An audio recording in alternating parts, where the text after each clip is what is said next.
कुछ लोग तो नहीं मानते कि आप शांति, सिर्फ शांति, मतलब आप बुलडोजर बाबा, ये सब आपके साथ, आपके नाम के साथ जुड़ा हुआ है, और आपका जो एक सिस्टम बना है, बाकी चीफ मिनिस्टर्स भी उसको कॉपी करने लग गए हैं। मुझे एक बात एक जगह आप बुलडोजर बाबा है तो वहां बुलडोजर मामा भी आ गए हैं। मुझे एक बात बताइए, इतने बड़े प्रदेश में इंफ्रास्ट्रक्चर का डेवलपमेंट होना चाहिए कि नहीं होना चाहिए? जी। और क्या इंफ्रास्ट्रक्चर के लिए क्या आज भी हम कुदाल और फावड़ा लेकर के जाएंगे कि हमें उसके लिए बुलडोजर, आधुनिक मशीनें चाहिए? बुलडोजर बाबा उसके लिए नहीं कहा जाता आपको सर, आप भी जानते हैं। अब इंफ्रास्ट्रक्चर के मार्ग में कोई बाधक होगा, यहाँ पहले होता क्या था? कोई कार्य स्वीकृत होता था, अभी पैसा अलॉट हुआ नहीं कि माफिया जाके जबरदस्ती हड़प करके सामान गिरा देते थे। अब लैंड का अलॉटमेंट हो रखा है कि यह हाईवे यहां से अयोध्या के लिए बनना है, ये बाराबंकी होते हुए बनना है, तो सत्ता प्रायोजित माफिया क्या करते, कहते नहीं नहीं अब ये यहां से नहीं बनेगा, हमारी सुविधा इधर से है, हम इसको यहां से बना करके वो अपना वहां पे मिट्टी और गिट्टी सब गिराना प्रारंभ करते थे, आधा दोरा काम छोड़ के पैसा निकाल लेते थे। ये सत्ता में बैठे हुए लोगों की हिम्मत नहीं थी कि उन माफियाज को रोक सके।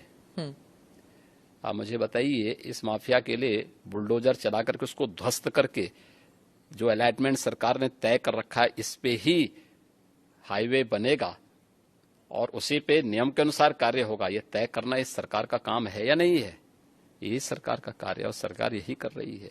पर जैसे आपके प्रदेश में 19% मुसलमान पॉपुलेशन है, और कई लोग कहते हैं, उस समुदाय के लोग कहते हैं कि आप वो बुलडोजर को उनके घरों को तोड़ने में इस्तेमाल करते हैं। किसी कोई निर्दोष मुस्लिम आके बता दे कि मैं निर्दोष था, मेरे साथ अन्याय हुआ है,